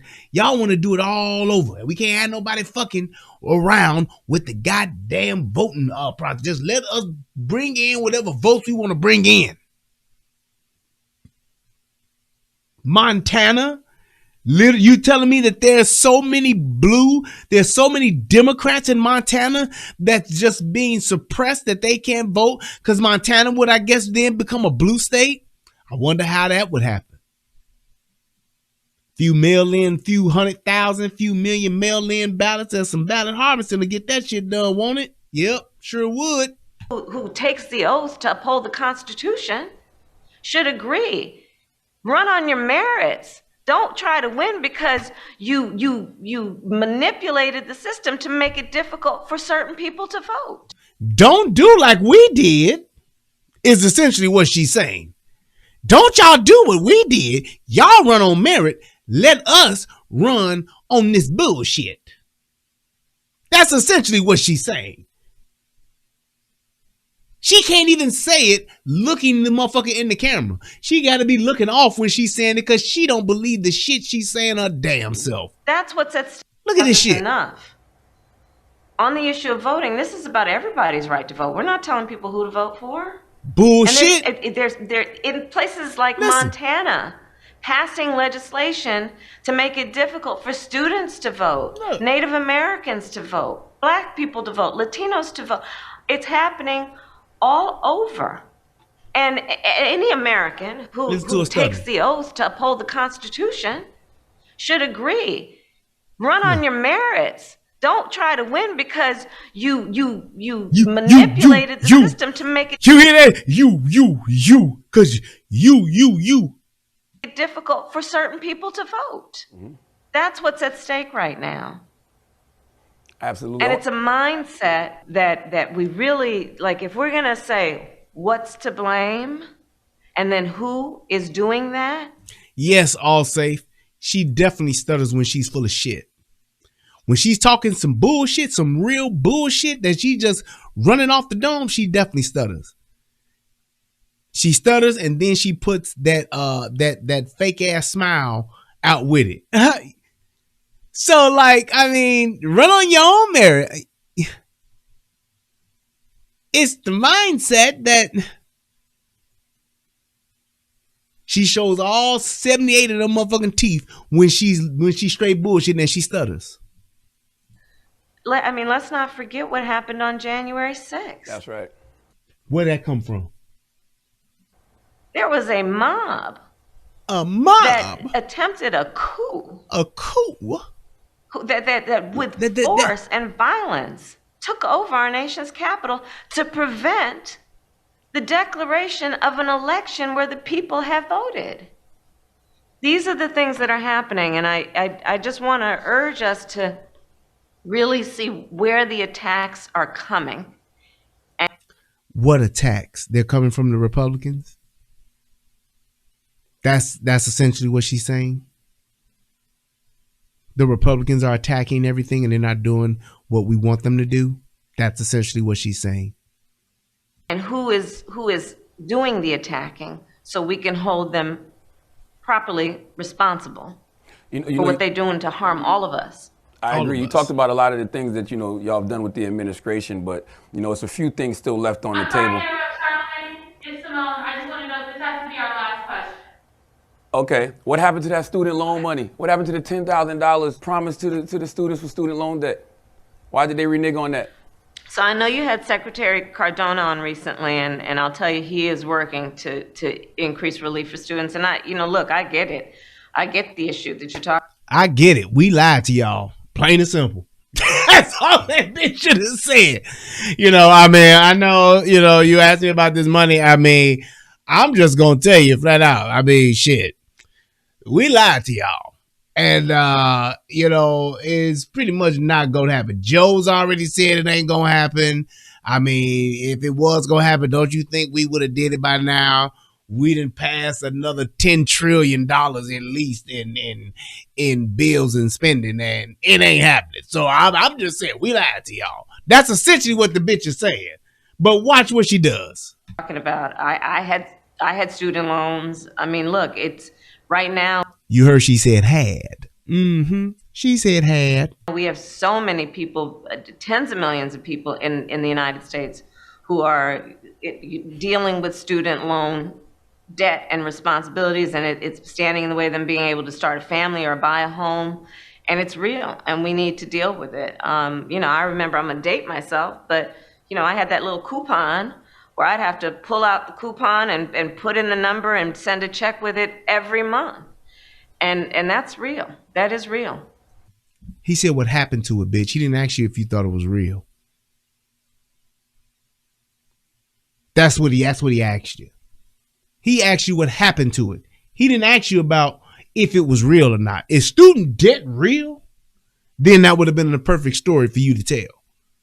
Is student debt a problem in America? Then that would have been the perfect story for you to tell. He said, bitch, y'all said y'all was going to help us with this student loan debt. Where's the help at? Why ain't y'all did nothing? Well, I'm a date myself, but I remember, having to pay student loans off and having to clip the coupon book and put it in the mail. And I remember that, it's student loans, they cost a lot. And there's a lot of money to pay back, I remember when I had them. I ain't got them no more, but I had them. So shit, I get it. That's a lot of money, Charlamagne. That's all this bitch said. And watch him. We need you to be the superhero that saves democracy. Somebody has to push back on Joe Manchin. That guy is stopping progress. You mentioned Joe Manchin again. He's ruining democracy. Are you willing to be that superhero? Because what scares me is if voting rights don't pass, or the Build Back Better plan doesn't pass, or police reform doesn't pass, I doubt you're going to get black people to go out there and vote in 2022 and 2024. And, Trump will be president again. What's the plan for all of that? Well, I couldn't agree with you more on the seriousness of these issues and how people take these issues seriously. And so we're going to have to keep fighting. On voting rights, we need to pass the John Lewis Voting Rights Advancement Act. We need to pass the Freedom to Vote Act and be relentless about pushing for that, which is what we have been doing and what I certainly am going to keep doing. We need to keep pushing for what we got to do to really reform the system that we know needs to be reformed with the George Floyd Justice and Policing Act. But, you know, again, Republicans stood in the way to get that done. So what did we do? Well, through the Department of Justice, we banned chokeholds and carotid holds. We said that Is that what he asked? She's talking about any and everything but what the fuck he's asking her. He said, we need you to be the hero. We need you to step up and be a hero.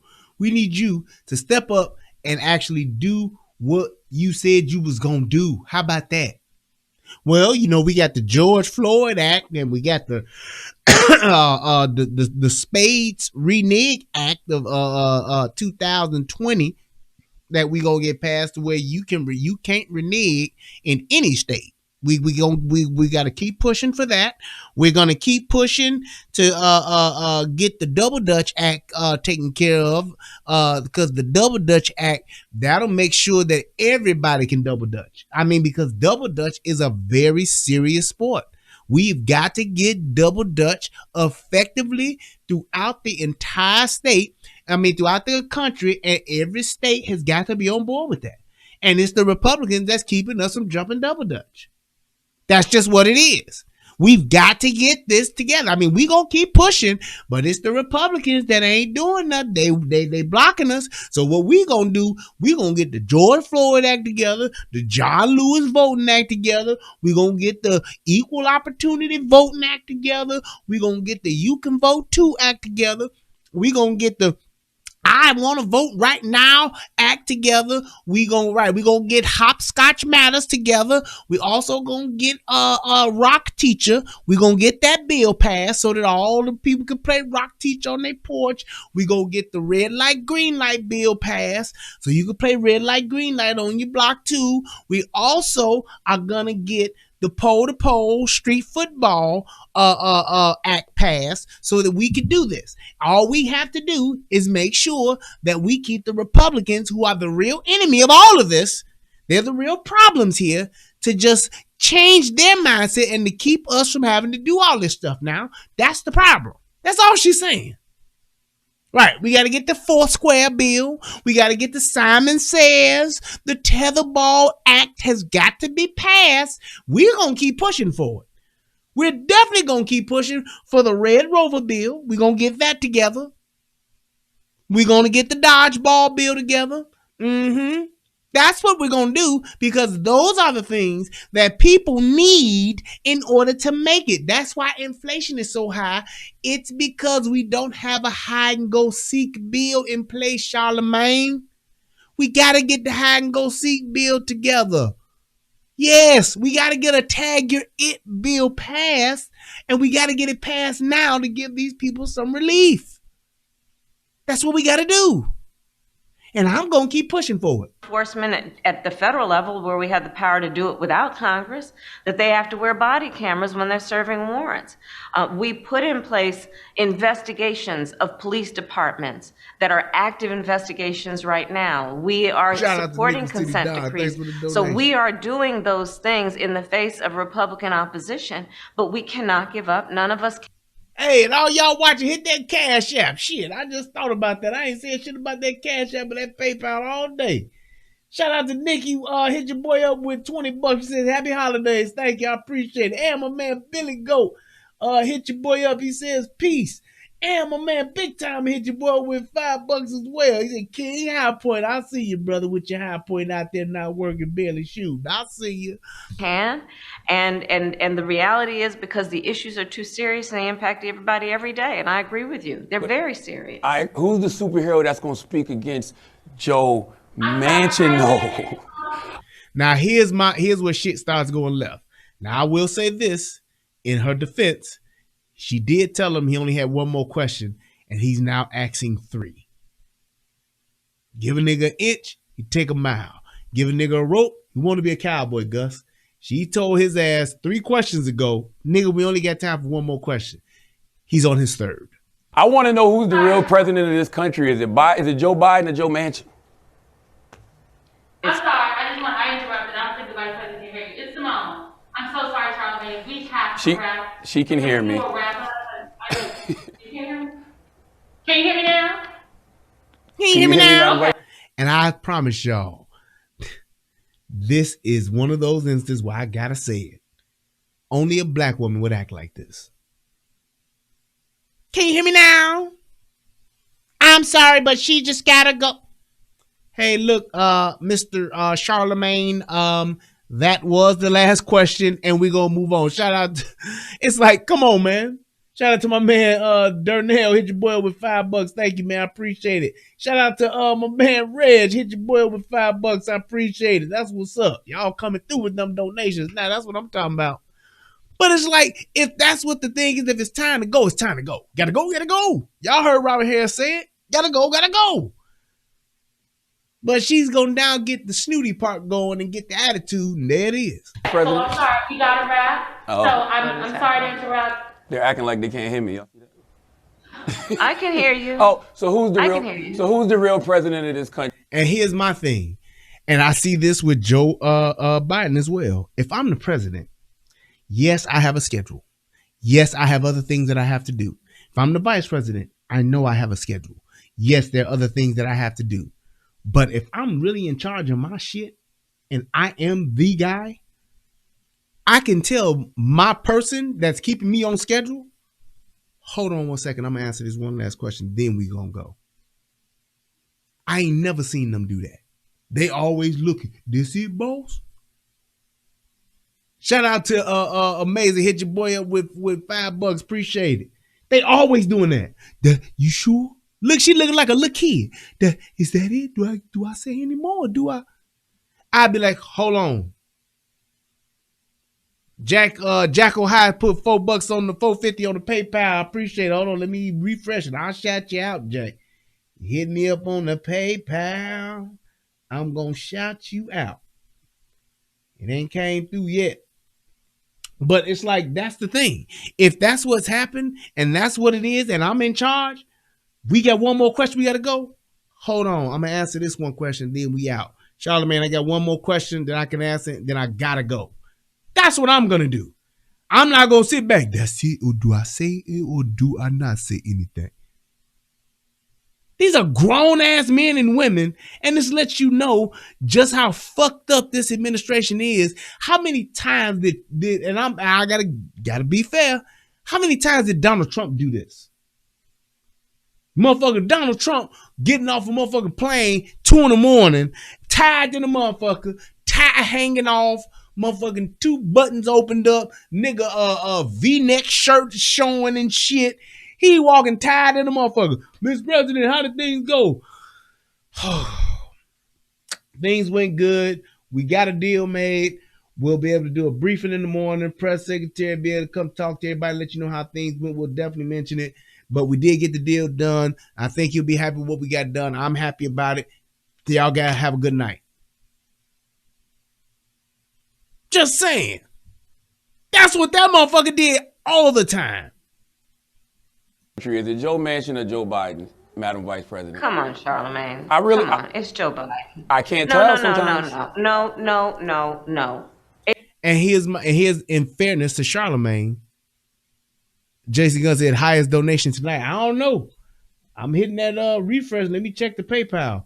But my thing with what he did here and asking like, hey, shit, what is it? Well, I've asked you about this nigga Joe Manchin 5 times now. You still ain't answered.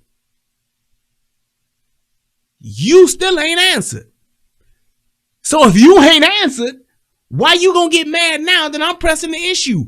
Obviously, you ain't answered. You done said everything about everybody else but Joe Manchin, and I've asked you about this nigga Joe Manchin at least 5 times tonight, and you refuse to say this nigga name. So who is running the country? Is it Biden or is it Joe Manchin? Now her feathers are ruffled, and now she gonna get mad. It's Joe Biden, and don't start talking like a Republican about asking whether he's a Democrat or not he's president. Do you think Joe Manchin is a problem? It's Joe Biden, and I'm Now she vice getting president. beside My herself. name is Kamala Harris. Like, we didn't know your name. Did he say anything about you not being who you are or being in charge? Or did he just say who's really running this country? Because this motherfucker is calling a lot of shots right now. And why does it have to be me talking like a Republican to ask you about somebody who I've asked you about 5 times in this interview, who you have literally refused to mention anything else about? I'm just saying. Jason, I think my highest donation was $20. Or should I say 200? Yeah. But I'm just saying, why would all of that extra come? And why would I get all this extra attitude? I'd be like, well, I tell you what, Kamala, I wish you'd be this forceful and this on point and this assertive with Joe Manchin at you being with me. Because in his famous words, I'm just the radio guy. And the reality is, because we are in office, we do the things like the child tax credit, which is going to reduce black child poverty by 50%. Did she just not mention that again? Same talking point, like I said earlier? 50% on track to do that. We do things that are about saying that our Department of Justice is going to do these investigations. Oh, shout out to my man Jason Gunn, hit your boy with $50, and he dared y'all for somebody to top that. That's what he said. I'm just telling you what he had said. He just hit your boy up with that and said, yeah, somebody top that, Jack. I'm just telling you what he told me to tell you in the donation. He said somebody top that. My man came through and hit your boy up with the $50 and said somebody top that.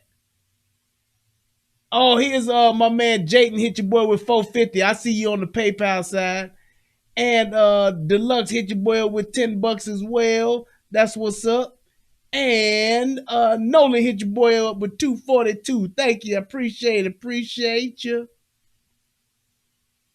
But I'm just saying, all of that he went through and all of that he said, she just kept on, then got mad and now started talking shit. Okay, well, let's see you be tough now. And require that we end chokeholds and have body cameras. It is the work of saying we're going to get lead out of pipes and paint because our babies are suffering because of that. What does that have to do with the question that I asked? And if you've done all of this or you getting all this done, okay, what about the thing that I asked you about? You telling me what you just want to tell me. That's fine. But what about, you've already mentioned those things. Why are you now going back into that again? Shout out to Munchies 402 Eatery. Hit your boy with $5. Appreciate it. That's what I'm talking about. Showing the boy some love tonight, Jack. It is the work of saying people who ride public transit deserve the same kind of dignity that anybody else does. So let's improve that system. It is the work of saying that we have got to bring down prescription drug costs because folks who have diabetes should not be dying because they don't have enough money in their pocket. It's about saying black maternal mortality is a real issue that must be treated by everybody, including the White House, as a serious issue. She literally just came back with him asking her, who really running the White House, bitch? Is it Joe Manchin or is it y'all motherfuckers? Which Joe is running this shit? And she literally said, don't be talking like no Republican now. It's Joe Biden and I'm Kamala Harris. And I'm going to recap all the points I've mentioned before. We got to get rid of this child tax. We got to get rid of these lead pipes. We just gave everybody this child tax credit that's going to reduce poverty by 52%. Bullshit. That's a fucking lie.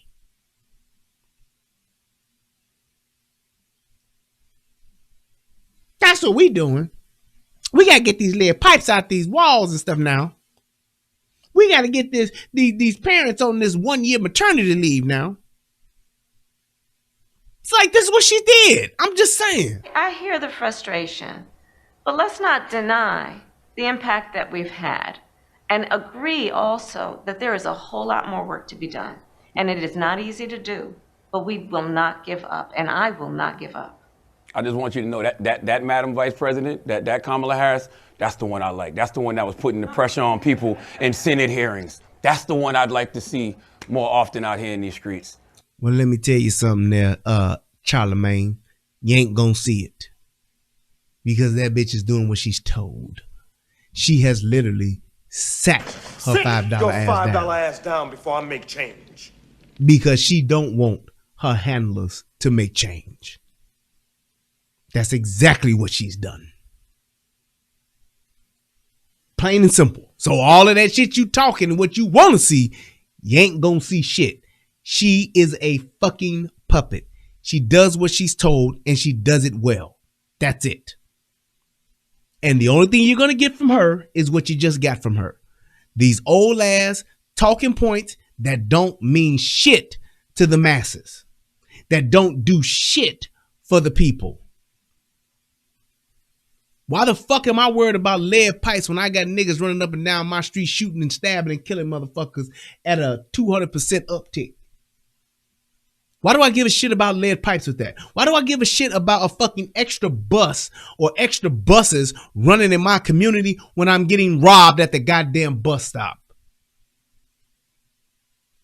Why do I give a fuck about getting a year off of maternity leave when I don't even have a fucking job?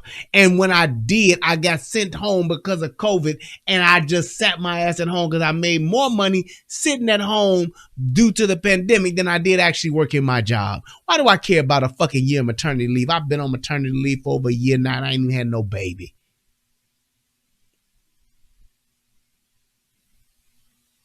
Just telling you.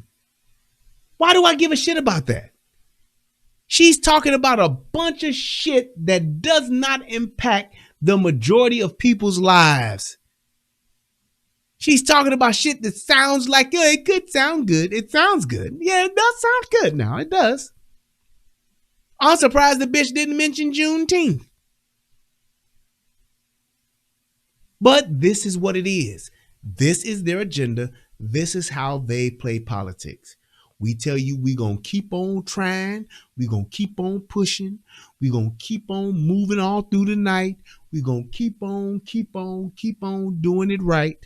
We're gonna keep on moving. We're gonna keep on moving. We're gonna keep on moving and grooving all through the night.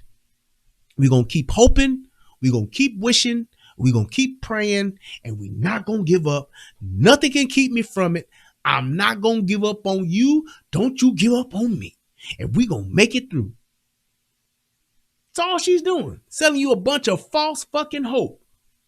No actions. Nothing's actually getting done. Just a bunch of hoping and a wishing and a praying. That's it. That's all they've ever done. That's all they will ever do. Meanwhile, they're steadily enriching themselves and their friends. That's it. That's what the game is. That's what y'all voted for. And that's what y'all signed up for. A bunch of motivation, precipitation, demonstration, verification, isolation. That's it. A bunch of fucking bullshit words that I'm telling you just because they sound good together in a sentence and it make you think that I'm doing something.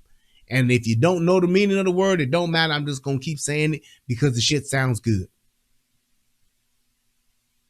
That's it. And the fact that you motherfuckers keep voting for this shit and y'all won't hold them accountable, you get what you get. You're getting what you get. This is what y'all asked for, and this is what you got. This is what you're going to get, and it's going to be more of it. Right, bitch telling y'all niggas she listened to Tupac and Snoop in 1986, and you motherfuckers didn't say, well, hold on now, bitch. Y'all still wearing Chucks and pearls.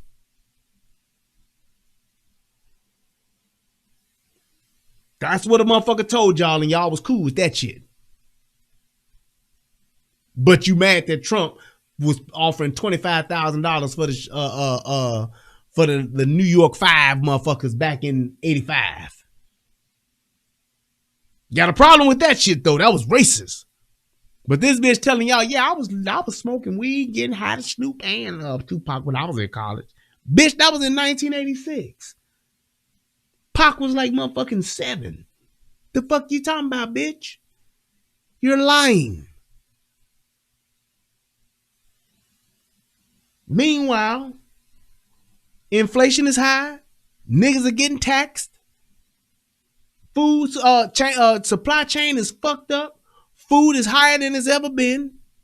And the border is still not fucking fixed.